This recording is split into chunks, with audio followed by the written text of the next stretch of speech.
Thank you. Hello, everyone. Hello. Welcome to tonight's festivities. I'm Amy Randall, the director for the Center for Arts and Humanities, and Dr. Danielle Morgan over here, the center's associate director, and Britt Kane, the center's manager, over here. We're very pleased that you can be joining us this evening for our headline event, Queening Out. So we are a small force, but hopefully mighty.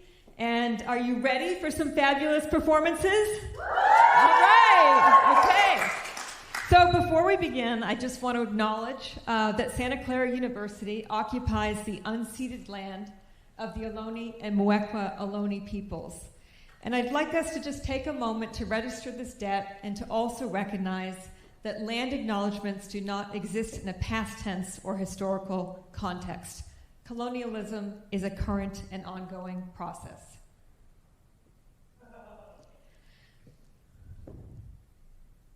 I also want to express some gratitude.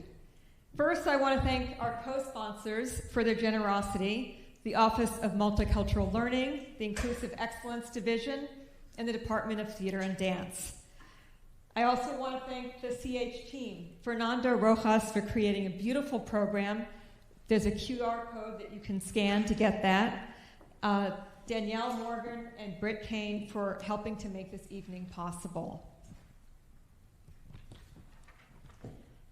You know, I also want to just acknowledge the SCU Recital Hall folks who have also made the space available for fabulous performance, inclusivity, and celebration of drag artistry.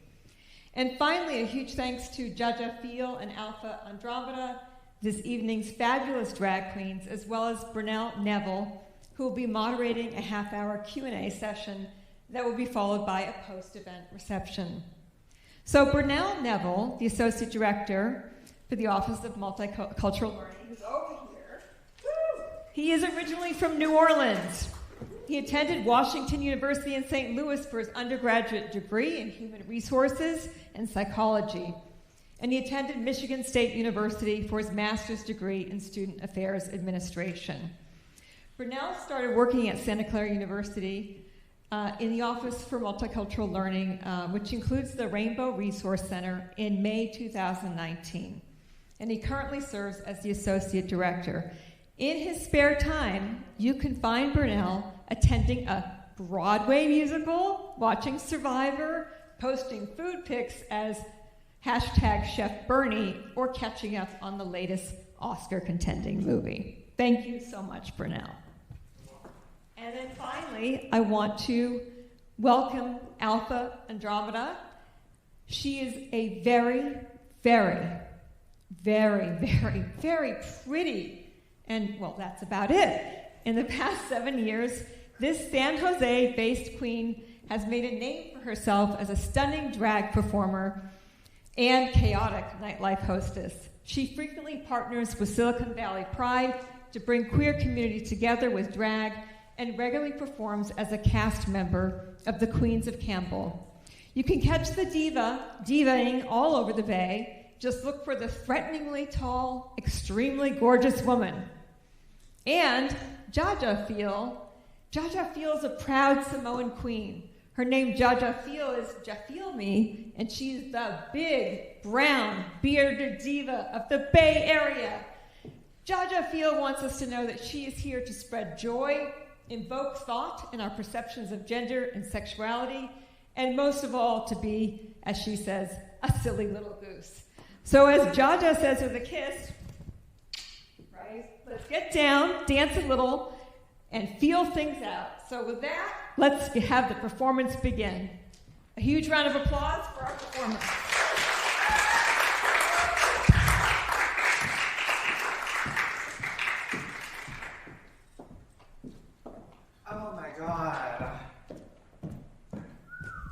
That was gorgeous. You can make some noise for me. Hi. Oh my God. Hello, Santa Clara University. My name is Alpha Andromeda. I am so excited to be here tonight to queen out with you all a little bit. Before we get into our little Q&A session for tonight, we have some drag performances. And so, there's some things you need to know with drag performances.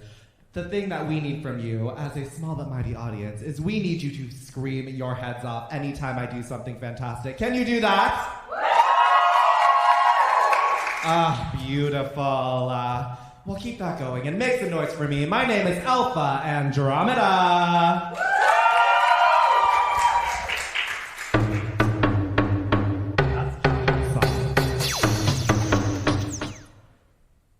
That's Jaja's song.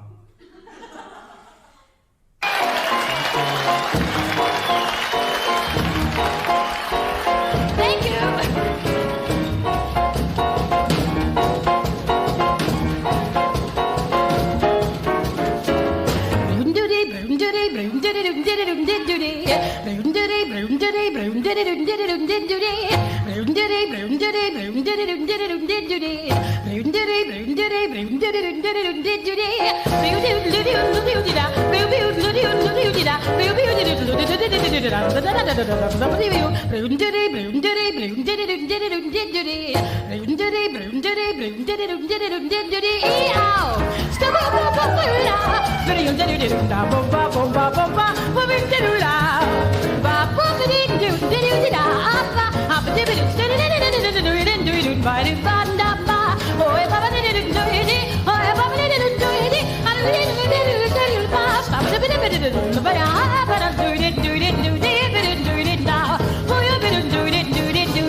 Chestnut roasting on an open fire.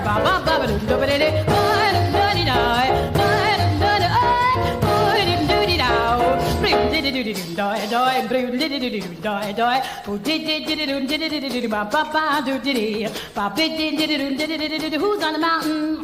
You blow through here. The music goes round and round. Oh, oh, oh, oh, oh, oh. We meet and the angels sing. The angels sing the sweetest song I ever heard. Ba bo bo ba brin di di drin di di drin di di. Be steady do do be. Bo do do di. Bo do do di.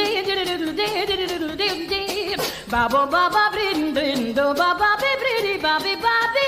Ee ya ba ba be do do do do do da. Boy do do do do do do do do do do do.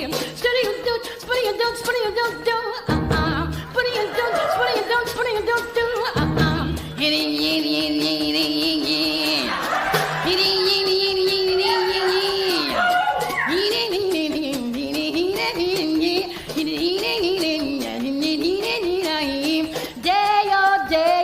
Day delight and I want to go home. Mama, look at Boo Boo Day, shut your mouth, go away. Mama, look at Boo Boo Da, hush your mouth, go away. When the moon hits your eye like a big pizza pie, that's amore. Ah, hee, ha, hee, how do you do, dee, da, hee, ha, hee, ha, hee, how do you, dee, da, hee, ha.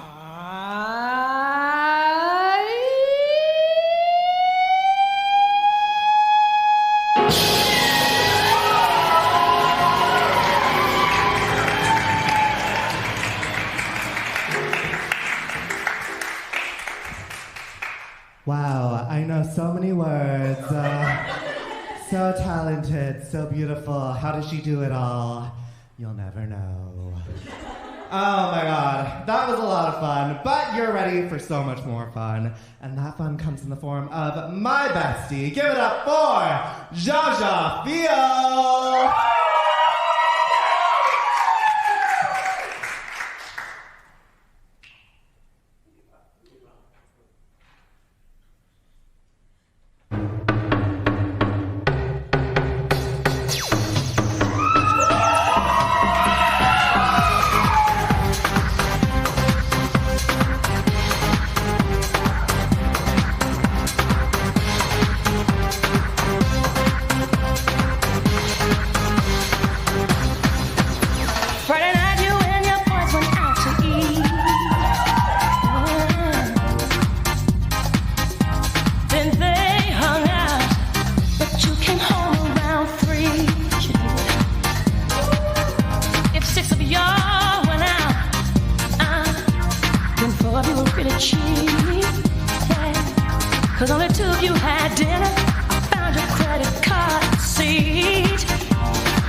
Give it up for Jaja Feel.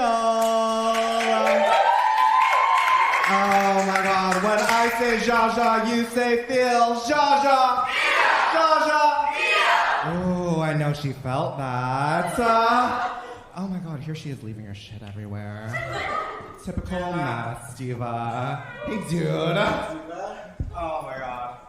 Well, I am so excited to start our little Q&A. I believe we have a special celebrity guest moderator here for us. Hello. Hi, Bernell. Hi. Hi. Bernell, how are you? Oh, I'm doing well. I'm sweaty. Love that. Just borrow some mics for this. Thank you so much. So I'll let you catch your breath. Like this.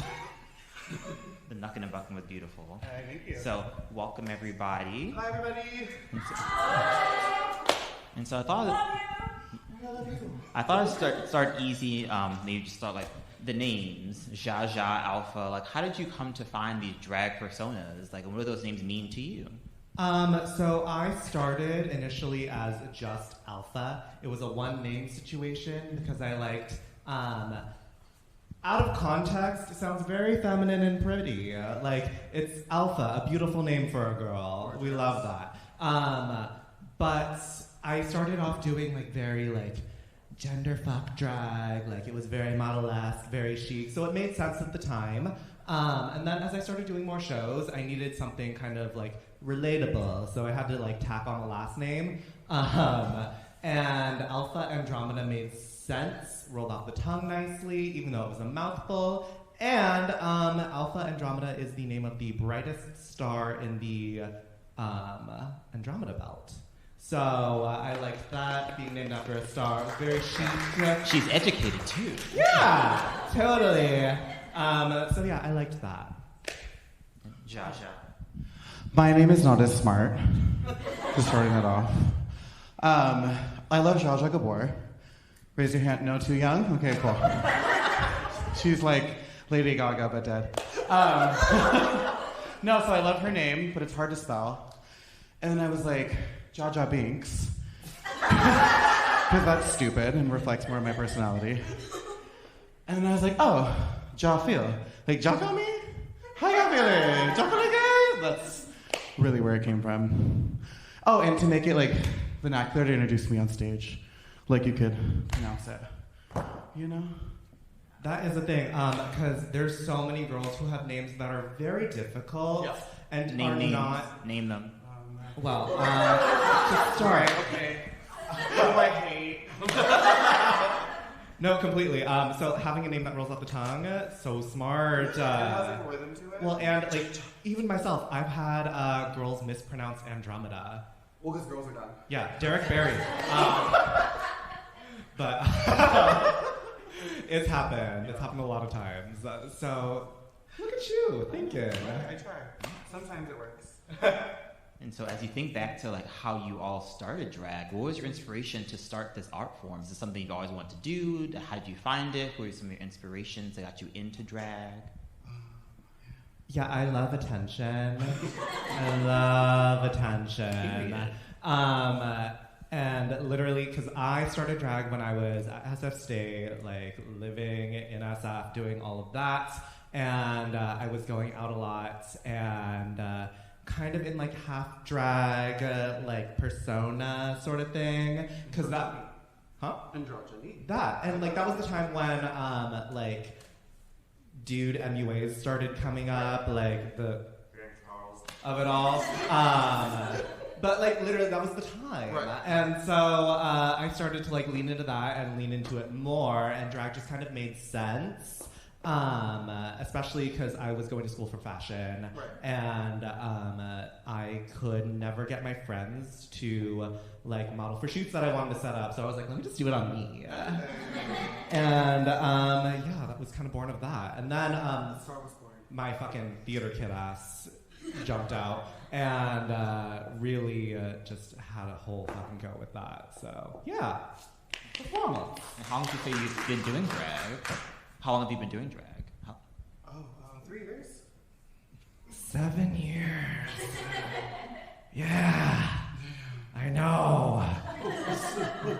In like drag years, that's 47. Yeah, she's dead. Yeah, completely. Jaja, how did you get started in drag? How long have you been doing it?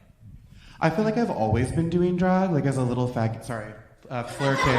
Excuse me. Don't say that. I would dance around in my backyard. I would throw towel wigs on. I would play Annie on repeat and do Easy Street on top of my dresser. So when I found out about drag, I was like, oh, I've always been doing this. What do you mean I can get paid to do it? And then I started painting my face. Didn't want to get rid of the beard because I was like, that's my drag too. And then I started jumping out windows, getting into strangers' cars, and going down to the bar to perform and dance. And here we are in Santa Clara University. Finally, some higher education. My first time in a college ever, clearly. And so, thank you so much for sharing your background in drag and what got you into it. Whether you've always been doing it or you started doing it as a theater kid and segued into making some money off of it. So, from your perspectives, why do you think drag is so important? And what are you hoping to convey about gender and or sexuality and identity by being your fabulous drag selves? Whoa, big question. We ask the hard questions around here. That's crazy.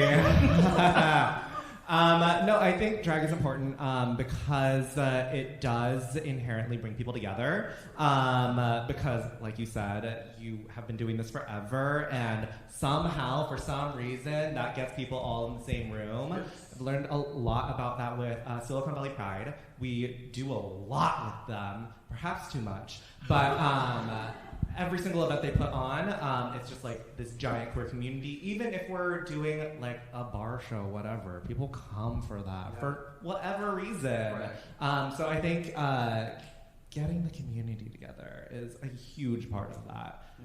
Yeah. Can you repeat the question? I'm sorry, distinguished panel objector. Yes. So the question again, contestant number 2. So why is drag so important, and what are you hoping to convey about gender or sexual identity by being your fabulous drag selves? Well, I feel like drag is politically or inherently political. It's a statement that plays with gender, performance. It has an important piece and part in society because it does remind us to take a break and laugh at the human condition.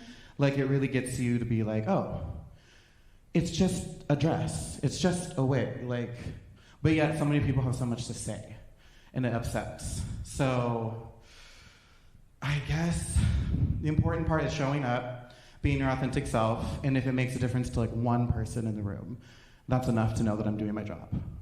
Period. So follow up on that a little bit, Jaja. Like, why do you think for some drag is so divisive or upsets them or divides? Because both of you talk about drag being community, unification, bringing people together, but why do you think some perceive it as such a divisive, separating thing? I believe it's like going against the grain. Anytime you don't do what the society or the big machine wants you to do, people are going to be upset. It makes you stand out, and if you succeed in that, it pisses them off more. So that's part of how I feel. No, completely. And it goes back into like gender norms and the whole thing about that. And whenever I talk to like people or like coworkers, whoever, who may not understand, like, for me, this is perfectly normal. Right. For us, this is like, Thursday. so you're gonna wear the catsuit, like, sure. And they're like, oh, so you were there in this women's outfit, whatever. And it's like, no, I got it off Amazon. Like, it's not that deep. You have access to it too, Diva. Truly. And like, again, like going back to putting labels on clothing and all this. And again, but for us, it's like, whatever. You're going to put on what you want to put on because that's what you feel the best in and what you want to present. Right. Yeah. No, thank you for sharing that perspective. I appreciate it. So I'll ask a couple more questions on my end, but I'll open up for our audience here if they want to know some things from our queens. But when we think about, both of you are local performers here in the Bay Area. Yay, area. Hey. And so we think about the drag scene in the Bay. What do you think sets the scene here in the Bay apart from other scenes across the country? What makes drag here in the South Bay of the Bay Area so special? Bay Area drag thrives off of one question. What is it? Tell me now. It is, wouldn't it be stupid if...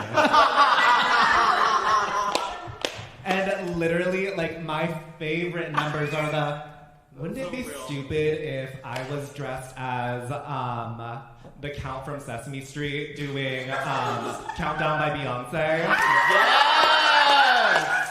And like, I've seen like the best, like, I wish I thought of that, but you're stupid for thinking of that. Like, that's my favorite thing about Bay Area drag, and we really have that stamp because, listen, we are social media girlies, we are in it, and I literally love seeing like very polished, lovely performances from like the New York girls or anyone in never you or like very alternative, cool, edgy, dark things from like not you the Orlando girls, but San Francisco and Bay Area drag is so fucking punk still, and really doing the craziest parties. There's one thing in Oakland, they are on pause for the season, just because they drive through the summer. It's a show called Rollin' with the Homos. It is a drag show where every performer has to be on wheels. A lot of roller skating, a lot of Skateboards, office chair, like Oh, wait, give me an idea. exactly. Wouldn't it be And they've been doing this for years. So it really is that wouldn't it be stupid if, but it's the most fun, and I love things like that. That's really Bay Area drag's like stamp on it.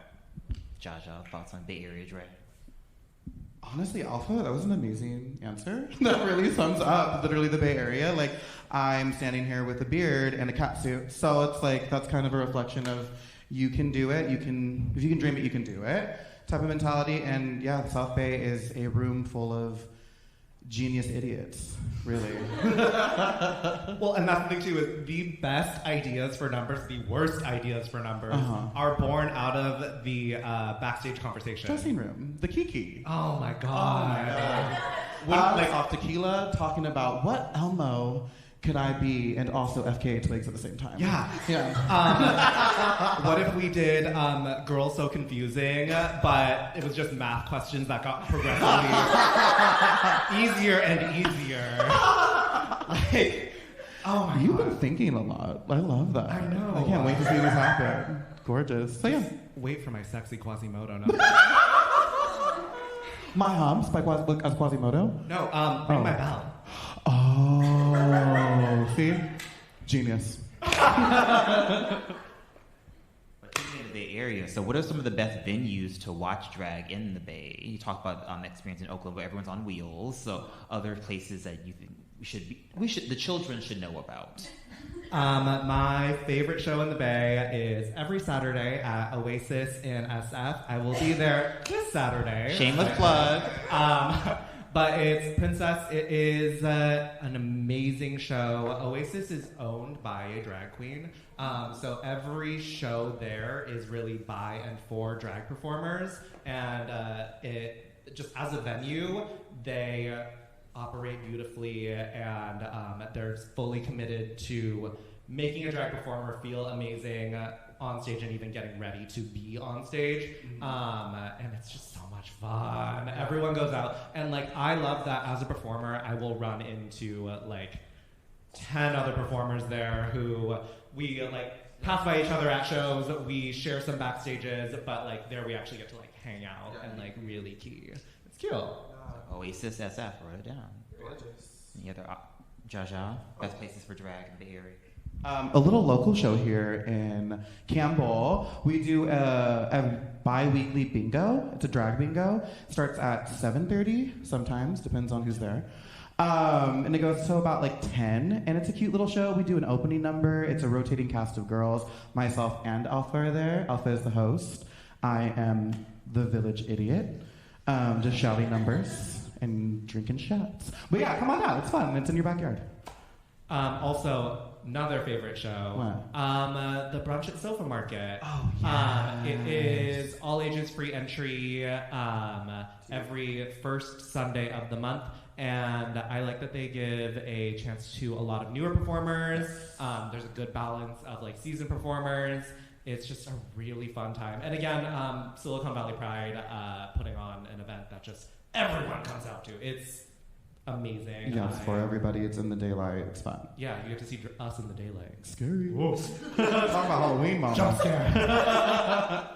And then if you're looking to start drag, there is a cattle call at Renegades. I'm not sure the day. It's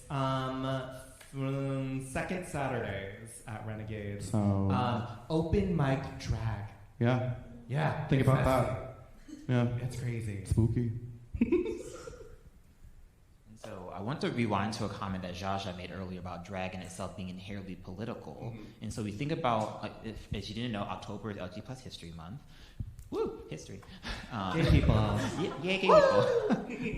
And so what role do you think drag has played in advancing queer liberation, queer movements, and queer history?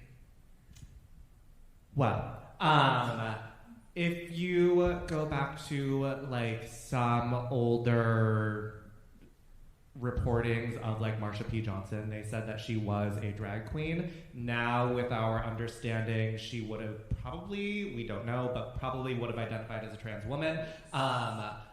With that knowledge, how many people just had drag thrust upon them? How many people were doing drag as a means to feel gender euphoria? How many people, you know, leaned on drag and still viewed drag as leaders? I think there's a sense of leadership that comes with a wig, quite honestly. And it is looking crazy, looking different, looking something outside of our gender norm that people will inherently follow, that puts a lot of importance on drag. Going off what Alpha just, oh my god, loud. It drives attention. You can't help but notice it, and it does help amplify your voice. When you're like in this get up, when you put on the wig, you put on the makeup, and you stand there, people listen, whether they like it or not. And so I think a lot of rooms, a lot of queer spaces, the driving forces have been queens and trans women of color that are up there shouting for change and demanding it rather than waiting for it to happen. Yeah. Yeah. Because again, going back to this is what feels normal for us in a way, and having the way that we look and the way that we are perceived be viewed as so extra and beyond, that gets a lot of attention. Yeah. For whatever reason. Who knows? I don't get it. Why would you do this? So this is the craziest hair flip. I don't get it. I don't get it. Turns the camera.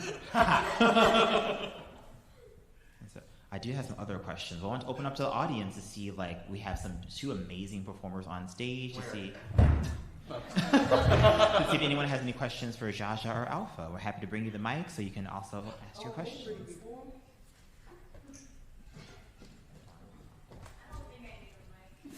Make sure everyone can hear.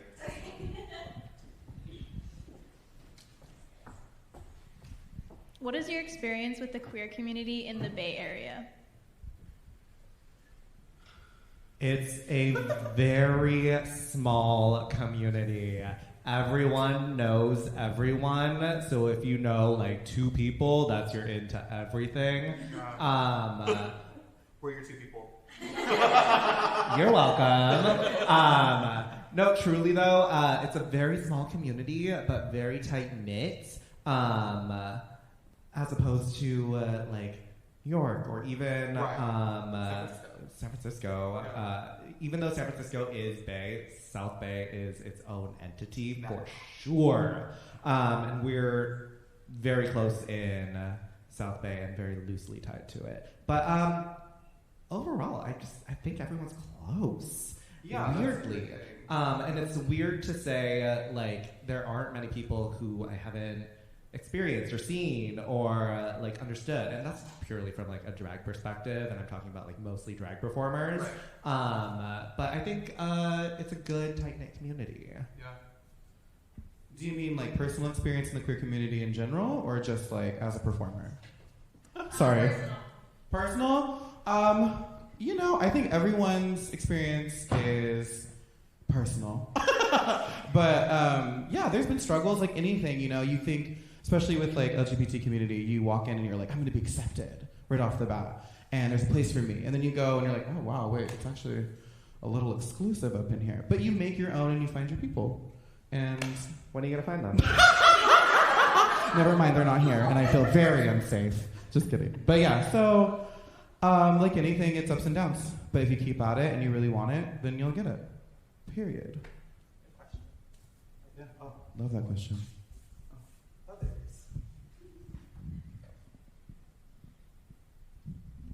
Do you guys have a favorite part of drag culture that you like to have or like to share about? Backstage, bitch. Yeah, agreed. Oh my god, Agreed. it's my favorite part of drag. Totally. Like, even though we might have moments where we're loud on stage, we're louder backstage. I am so sorry. And it's like 7 of us crammed into a men's bathroom. So imagine how freaking crazy that is. Or like, that's if you're lucky. That's if you're lucky, right. Otherwise, you're like in drink storage. Getting ready next to a mop bucket, like. And that's just your wig.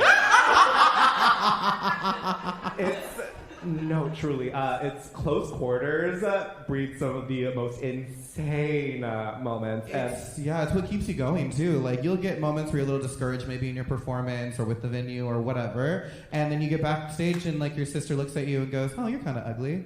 Oh my god, I love it here. And it's truly the moment everyone's kind of equal, where. So if you need a zip, you're looking for that one person who's not wearing nails. Yeah. Like I'm always like, I'm putting on nails, I can't help you, sorry. Yeah. It's truly in the clear. We are all fam. You stupid. This one. See? And that's the backstage. That's what it's about. Are you racist? But truly, it is like the equal moment of like, if there is a baby queen, the way that everyone is like, that's how you're doing your hairspray, and not in a mean way. It's like, let me help you. Right. Let me show you the way. That's another side where there's a lot of things. There's not beating around the bush in drag. Like, if a girl has a problem with you, you can get that worked out in 5 minutes backstage. Work it out in the remix. Yeah, literally. Very there. Or like, if you need help figuring out something, you learn to do it backstage in like 10.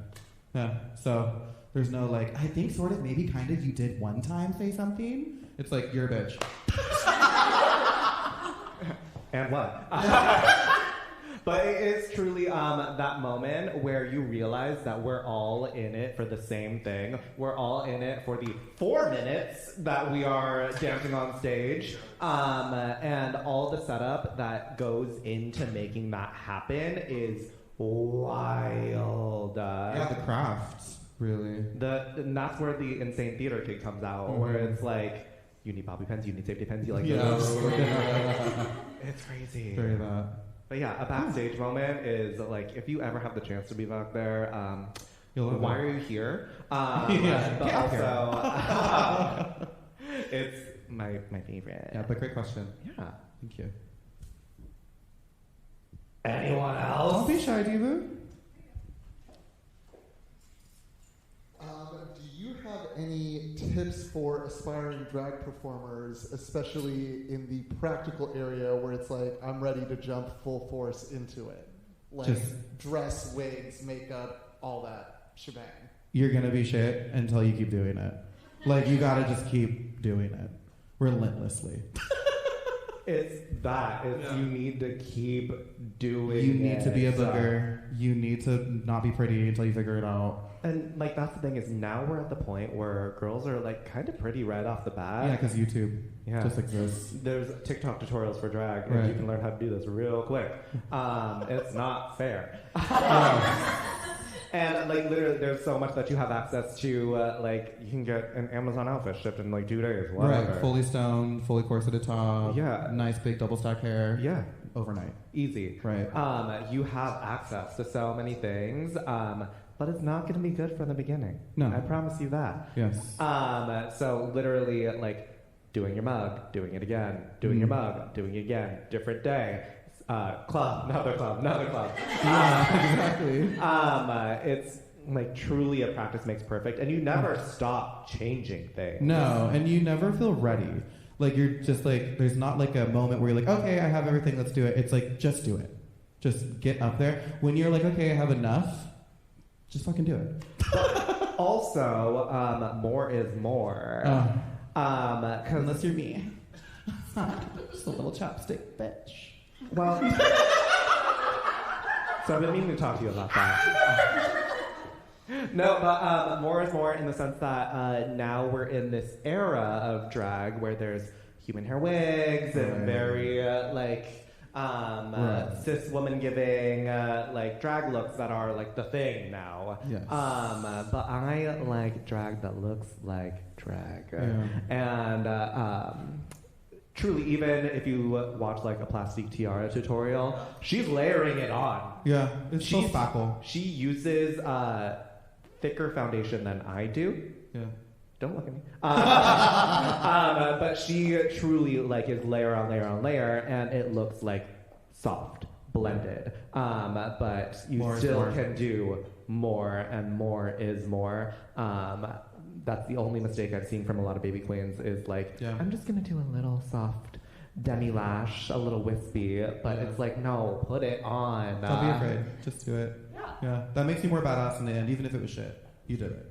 And do what I did. Go crazy at the beginning and then dial it back. Yeah. Great question. Other questions? Oh, hey. Do you guys have a favorite song you like to perform to? Or maybe artist? Yeah. Well, I did one of mine tonight. It's not right, but it's okay. I've been literally doing since I started drag. It's also kind of like everyone's favorite song to do. The Thunder Puss remix is what it's called. But an artist that I really love to do, Gaga. Down. We're both Gaga girls. We are both Gaga girls. Love. Agreed. And like same, I did one of my favorites tonight too. I like any sort of lip sync that is very lip sync heavy. I like things that are very wordy. I like doing dialogue as lip syncs. I like doing like weird wordy things that no one's gonna do because I don't know if you noticed, I'm not a dancer. I'm not. But I have a weird brain for dialogue and like weird lip syncs, like doing a scat lip sync or doing the Night the Lights Went Out in Georgia monologue. I love when you do that. Thank you. Big fan. Just like really stupid things. Yeah. Cool. Yeah. Good question. Things that are not songs. Who's next? No, just kidding. I have a question then. You both look so fabulous and iconic, and I'm curious if you have other people that you think of as iconic, either drag queens or celebrities of other sorts. Who do you think of as iconic? Iconic. In like terms of like inspiration or just like in general? In general. In general? Yeah. I mean, we said it already, but we're Gaga Girls down. Yes, down. That has been like the Big inspiration. big inspo, but then off of that comes everyone who's designed or styled anything for her, like looking at like McQueen, looking at New Glare, because again, I was in fucking fashion school for a hot second. But love a like dark, edgy, nipped in waist, big shoulder moment. Who else is there? Daphne Guinness. Oh, yeah. In terms of, like, drag queens, I love Alaska. Oh, yeah. And Violet Chachki. Those are, like, one of my two big drag race girls. But I like to stick to more local inspos these days. And I would say a big come up for me, inspo coming for me was Alpha. When I know, aww. Whatever, dude. But yeah, she's an iconic queen to me in our scene, specifically. Well, and then furthermore along that, our bestie, Tala. Yes. Tala. If you ever have the chance to see her, she's an icon. She's a seamstress. Yes. She makes everything she wears, and she's a snob about it to the point where she won't buy anything off the rack. Nope.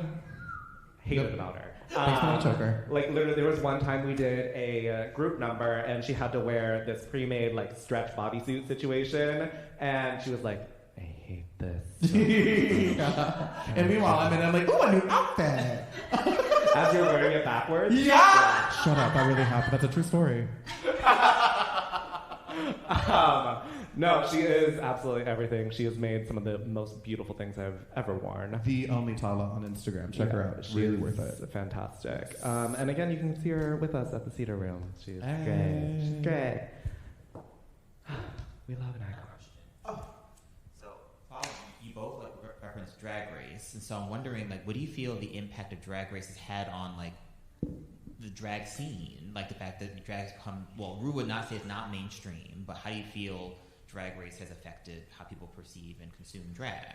I think Jasmine Masters said it best. RuPaul's Drag Race done fucked up drag. Yeah. In a big way. Like, I am a big fan of a Rue girl. I'm a fan of the show. It's really fun. It played a hand in me getting started.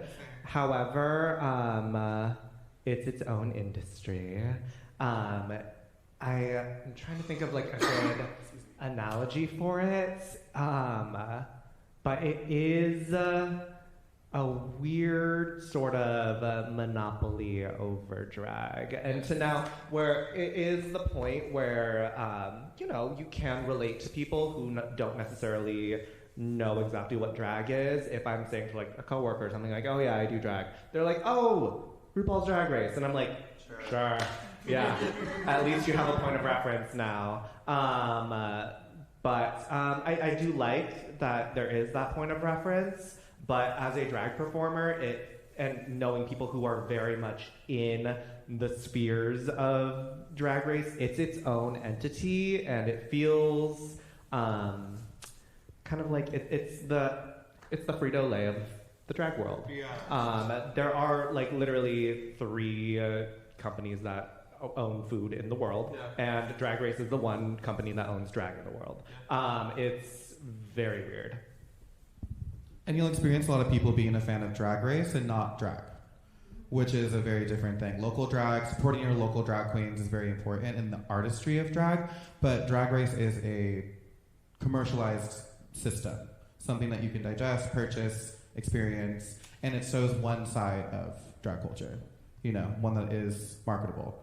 When drag is very underbelly, it's very ooky spooky.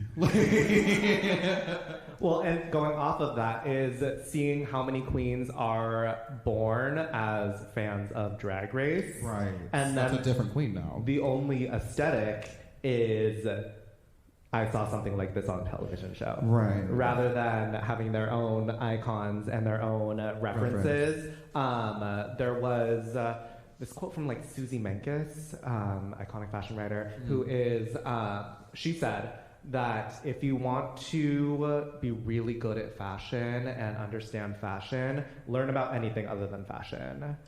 Learn about, I don't know, geography, whatever. Cars. Any other thing, and then take that back to fashion. And I think the same thing is with drag. Learn about anything other than Drag Race, and then come back to drag and take that on as your understanding. And then you can kind of make anything drag. Like, if you're good at it, and you can make cake decorating drag, mama. Like, you could get up here sing opera, and that's drag, mama.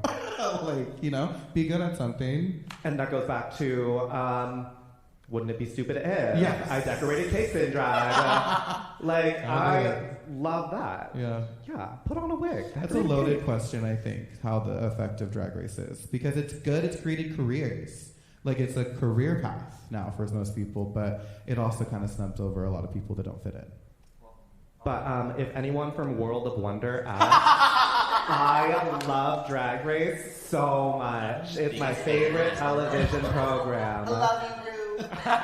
And so I'm wondering, as like more local queens, like, do you feel like Drag Race has put like a pressure on you to perform it to a certain level? Because maybe a casual fan might have an expectation of like a plastique who has this seemingly endless budget to just like put on all the makeup and the clothes and the fancy designers. Like, how do you feel, if at all, pressures from like the Drag Race fandom to be a certain type of queen? Oh, absolutely. I thought about that for a long time, and like this year specifically, I've been kind of trying to like shed it, because for a long time I was very perfectionist, very like, I need to show the judge's versatility, like, and like have that be in every single moment, every single show, and it's like, no, this is a bar show and you're getting paid in 2 drinks. Like, it's literally not that. Chicken wings worth it. But I have taken that on for a long time, and there is also the prestige of being a performer who performs with Brew Girls. Right. And there's another level that holds. Yeah. So it's like being peripheral to people who are peripheral to Drag Race now. There's layers to it. It's crazy. But there is pressure because of Drag Race. I have a question too, actually, which is related to what you're saying about this kind of commodification and almost mainstreaming in a way that takes out the kind of organic creativity and brilliance of drag and, allows it to be so different in so many different contexts. I think of drag as promoting joy and queer joy. So I'm wondering if you could speak to other ways that you try to promote queer joy in your life and in community with others.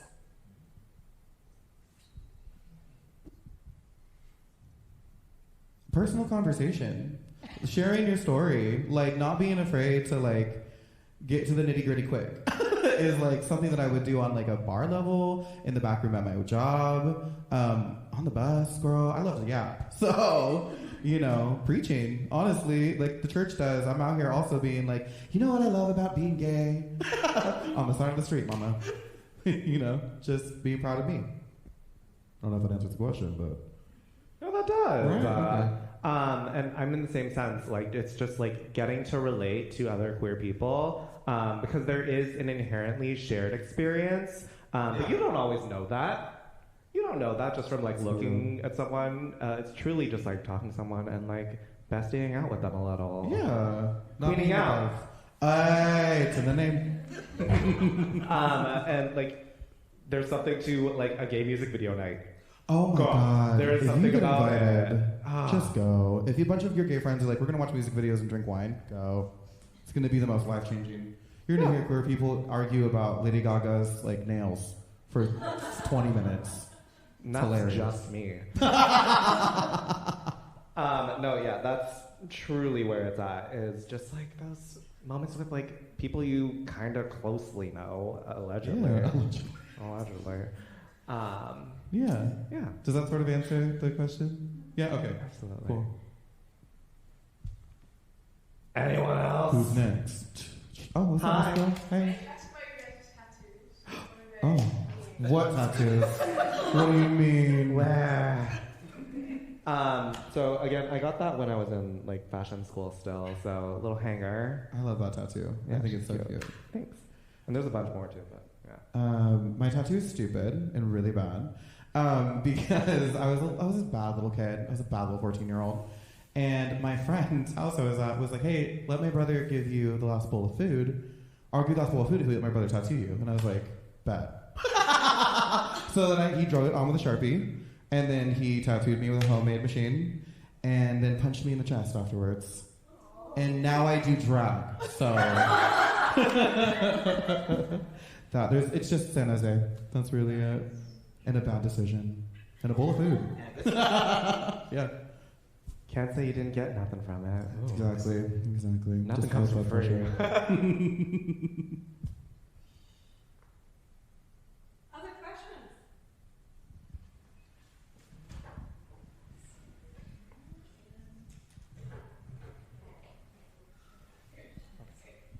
Pertaining to RuPaul's Drag Race, do you think that the queens on that show have to like kind of dial it back a little bit to make it be more like palatable for a bigger audience? I don't think they're dialing it back. I think the editors are dialing it back for them.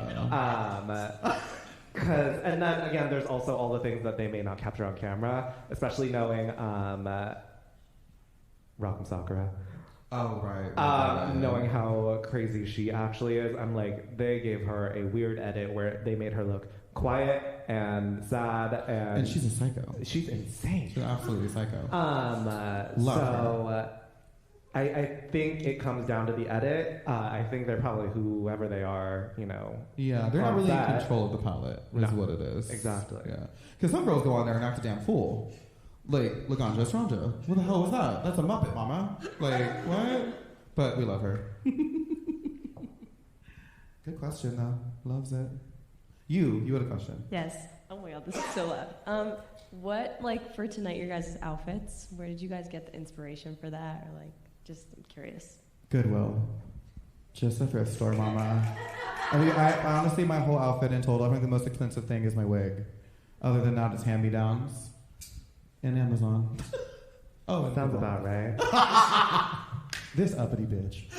Also, I've been missing gloves exactly like those for a while.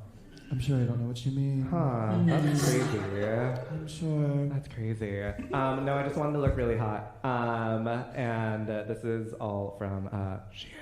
Hey. Sorry. Yeah, but I mean, inspo for outfits in general, we pull from like, I love a lot of like punk rock moments, but like a lot of like,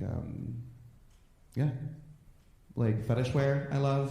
Or sometimes you just want to be girly and wear like the stupidest little pink outfit, you know. What about you, Alpha?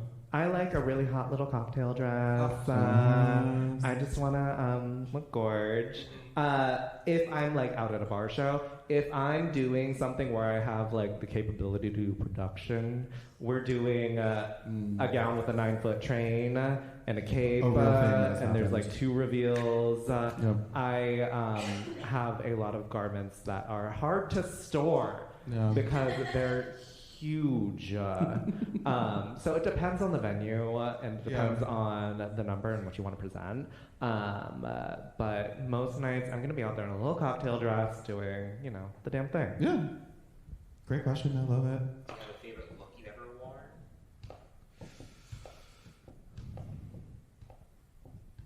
Mine's probably, again, coming to huge outfit. Tala, the absolute genius that we keep on talking about, recreated for me Lady Gaga's Met Gala, where she did the giant pink. It was insane.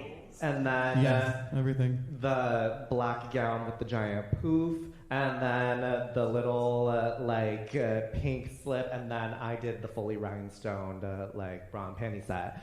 That was a moment, bitch. That was crazy. That was wild, but yeah, that's like up there for me. I love that one.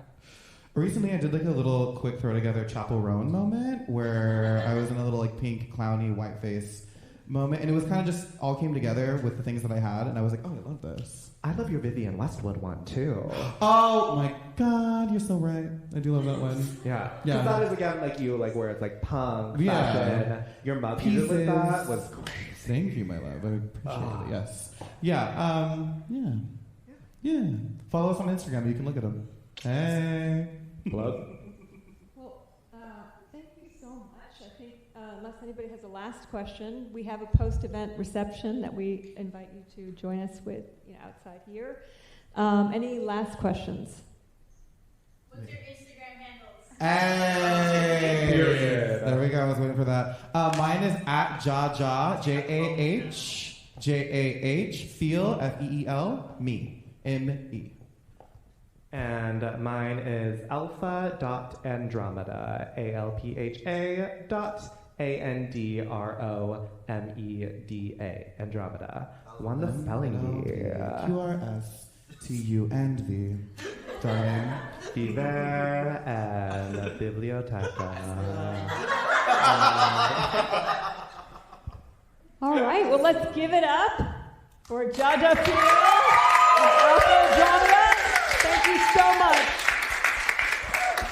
Thank you all so much. Oh my God, I had so much fun. I can't wait to kiki with you in the reception. Yeah, let's get out there. Yes.